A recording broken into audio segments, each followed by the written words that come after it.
चलिए जानते हैं उत्तर प्रदेश से जुड़ी आज की 25 बड़ी और जरूरी खबरें, वो भी एक ही वीडियो में। पर उससे पहले अगर वीडियो अच्छा लगे तो चैनल को सब्सक्राइब जरूर कर लीजिएगा। उत्तर प्रदेश पुलिस भर्ती परीक्षा को लेकर भर्ती बोर्ड ने सख्त निर्देश जारी किए हैं और स्पष्ट चेतावनी दी है कि परीक्षा से जुड़ी किसी भी प्रकार की झूठी खबर या अफवाह फैलाने वालों के खिलाफ कठोर कार्रवाई की जाएगी।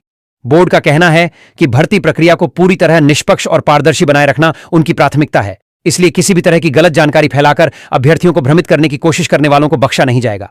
प्रशासन की ओर से यह भी बताया गया है कि इस बार सामाजिक माध्यमों पर विशेष निगरानी रखी जा रही है ताकि कोई भी व्यक्ति परीक्षा से संबंधित भ्रामक संदेश या गलत जानकारी फैलाकर माहौल खराब न कर सके।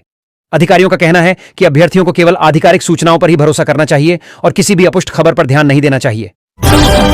उत्तर प्रदेश के गाजियाबाद में घरेलू रसोई गैस सिलेंडर की कीमत में लगभग 60 रुपये की बढ़ोतरी कर दी गई है।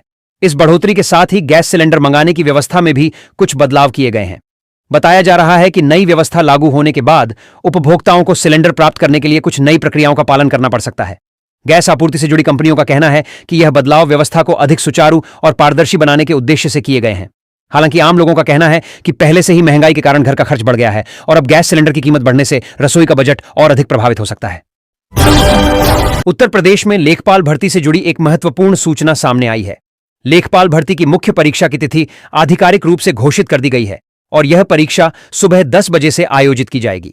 लंबे समय से इस भर्ती की तैयारी कर रहे हजारों अभ्यर्थियों के लिए यह खबर बेहद महत्वपूर्ण मानी जा रही है। कई अभ्यर्थी पिछले काफी समय से इस परीक्षा का इंतजार कर रहे थे और अब तिथि घोषित होने के बाद उन्होंने अपनी अंतिम तैयारी तेज कर दी है। परीक्षा को लेकर प्रशासन की ओर से भी आवश्यक तैयारियां शुरू कर दी गई हैं ताकि परीक्षा शांतिपूर्ण और व्यवस्थित तरीके से संपन्न कराई जा सके। उत्तर प्रदेश के मुजफ्फरनगर जिले का चौरावाला गांव अब आधुनिक सुविधाओं से युक्त एक आदर्श गांव के रूप में विकसित किया जा रहा है। इस गांव को नई तकनीकों और व्यवस्थाओं से जोड़ने के लिए कई योजनाओं पर तेजी से कार्य चल रहा है। यहां ग्रामीणों के स्वास्थ्य की जांच के लिए ऐसी विशेष मशीनें स्थापित की जा रही हैं जिनकी सहायता से सामान्य स्वास्थ्य परीक्षण तुरंत किया जा सकेगा। इसके साथ ही गांव के विद्यालयों में पढ़ाई को बेहतर बनाने के लिए आधुनिक शिक्षण कक्ष तैयार किए जा रहे हैं जहां बच्चों को नई तकनीक की सहायता से पढ़ाया जाएगा। सरकार का उद्देश्य है कि यह गांव ग्रामीण विकास और आधुनिक सुविधाओं का एक सफल उदाहरण बने ताकि देश के अन्य गांव भी इससे प्रेरणा लेकर इसी दिशा में आगे बढ़ सकें। उत्तर प्रदेश के बिजली उपभोक्ताओं के लिए राहत भरी खबर सामने आई है। राज्य के विद्युत नियामक आयोग के निर्णय के बाद अब उत्तर प्रदेश विद्युत शक्ति निगम को उपभोक्ताओं को बड़ी राशि वापस करनी होगी। जानकारी के अनुसार लगभग 127 करोड़ रुपए की धनराशि उपभोक्ताओं को लौटाई जाएगी और यह राशि सीधे उनके बिजली बिलों में समायोजित की जाएगी। इसका मतलब यह है कि आने वाले महीनों में लाखों उपभोक्ताओं के बिजली बिल में कमी दिखाई दे सकती है। अधिकारियों का कहना है कि यह फैसला उपभोक्ताओं के हित को ध्यान में रखते हुए लिया गया है, जिससे लोगों को आर्थिक राहत मिल सके और बिजली व्यवस्था में पारदर्शिता भी बनी रहे। माना जा रहा है कि इस निर्णय से राज्य के बड़ी संख्या में उपभोक्ताओं को प्रत्यक्ष रूप से लाभ मिलेगा और उनके मासिक खर्च में भी कुछ कमी आएगी। गाजियाबाद से एक चिंताजनक घटना सामने आई है, जहां 4 महीने के एक मासूम बच्चे के अपहरण का मामला सामने आया है।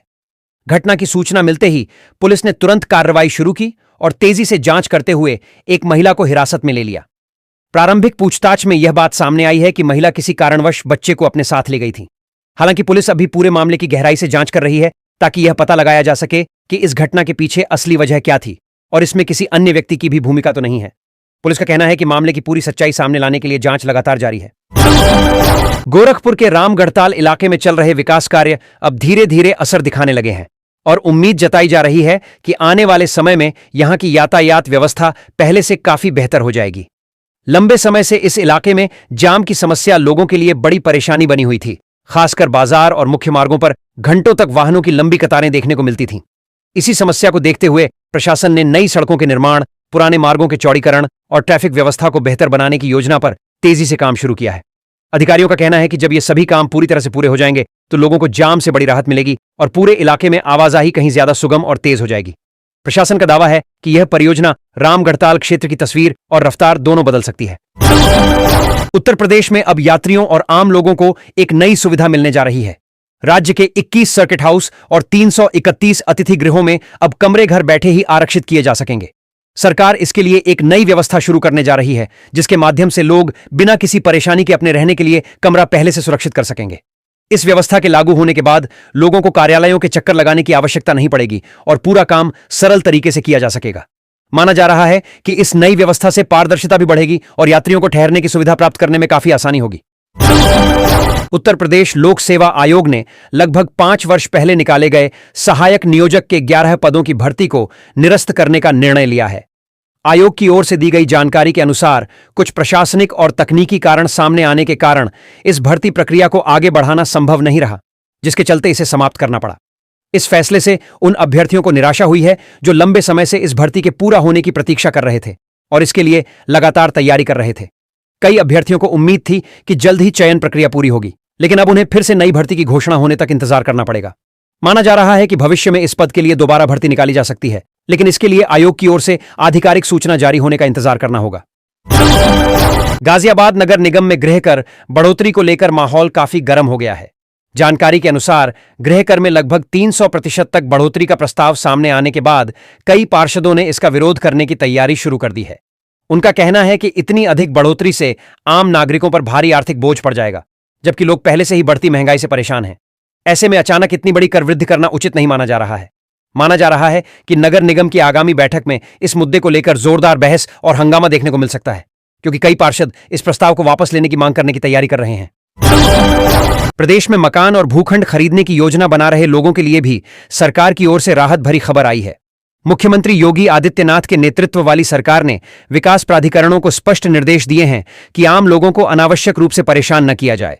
सरकार का कहना है कि मकान या भूखंड खरीदने की प्रक्रिया को अधिक सरल और पारदर्शी बनाया जाएगा, ताकि लोगों को बार बार कार्यालयों के चक्कर न लगाने पड़े।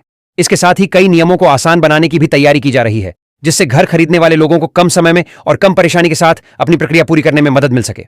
माना जा रहा है कि इन बदलावों के बाद आम नागरिकों के लिए अपना घर खरीदना पहले की तुलना में अधिक आसान हो जाएगा। योगी आदित्यनाथ के 1 अप्रैल को शाहजहांपुर आने का कार्यक्रम तय माना जा रहा है और इस दौरे को जिले के लिए बेहद महत्वपूर्ण माना जा रहा है। बताया जा रहा है कि इसी कार्यक्रम के दौरान स्वामी सुखदेवानंद राज्य विश्वविद्यालय को लेकर बड़ी औपचारिक घोषणा की जा सकती है। लंबे समय से इस विश्वविद्यालय की स्थापना की मांग स्थानीय लोगों और छात्रों की ओर से उठती रही है, क्योंकि आसपास के जिलों के हजारों छात्रों को उच्च शिक्षा के लिए दूर शहरों का रुख करना पड़ता है। यदि विश्वविद्यालय की घोषणा होती है तो इससे न सिर्फ शाहजहांपुर बल्कि पूरे क्षेत्र के छात्रों को अपने ही इलाके में बेहतर शिक्षा के अवसर मिल सकेंगे। स्थानीय लोगों का कहना है कि विश्वविद्यालय बनने से शिक्षा का स्तर मजबूत होगा, नए कॉलेज और रिसर्च के अवसर बढ़ेंगे और साथ ही इलाके की आर्थिक गतिविधियों को भी एक नई दिशा मिलने की संभावना है। मध्य प्रदेश की विशेष टास्क फोर्स को एक बड़ी कामयाबी हाथ लगी है।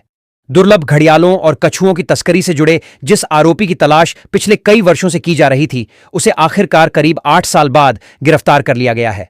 पकड़े गए आरोपी की पहचान तारकनाथ घोष के रूप में हुई है, जिस पर आरोप है कि वह लंबे समय से वन्यजीव तस्करी के एक बड़े नेटवर्क से जुड़ा हुआ था और हजारों दुर्लभ जीवों की अवैध खरीद फरोख्त में शामिल रहा है। अधिकारियों के अनुसार यह गिरोह देश के अलग अलग हिस्सों से दुर्लभ प्रजातियों के घड़ियाल और कछुओं को पकड़कर उन्हें अवैध तरीके से बेचने का काम करता था। फिलहाल टास्क फोर्स की टीम आरोपी से गहन पूछताछ कर रही है, ताकि इस पूरे तस्करी नेटवर्क से जुड़े अन्य लोगों की जानकारी भी सामने आ सके और इस अवैध कारोबार पर पूरी तरह से रोक लगाई जा सके। उत्तर प्रदेश के उच्च शिक्षा विभाग में कार्यरत शिक्षकों के लिए जल्द ही राहत भरी खबर सामने आ सकती है। राज्य सरकार अब शिक्षकों को भी बिना तुरंत धन जमा किए इलाज कराने की सुविधा देने की तैयारी कर रही है। बताया जा रहा है कि मुख्यमंत्री योगी आदित्यनाथ की अध्यक्षता में होने वाली मंत्रिपरिषद की बैठक में इस प्रस्ताव सहित लगभग 27 महत्वपूर्ण प्रस्तावों को स्वीकृति दी जा सकती है। यदि यह प्रस्ताव पारित हो जाता है तो हजारों शिक्षकों और उनके परिवारों को इलाज के समय बड़ी राहत मिलेगी। इससे अस्पताल में भर्ती होने या उपचार कराने के दौरान उन्हें तुरंत बड़ी राशि जमा कराने की चिंता नहीं करनी पड़ेगी और वे आसानी से बेहतर स्वास्थ्य सेवाओं का लाभ उठा सकेंगे।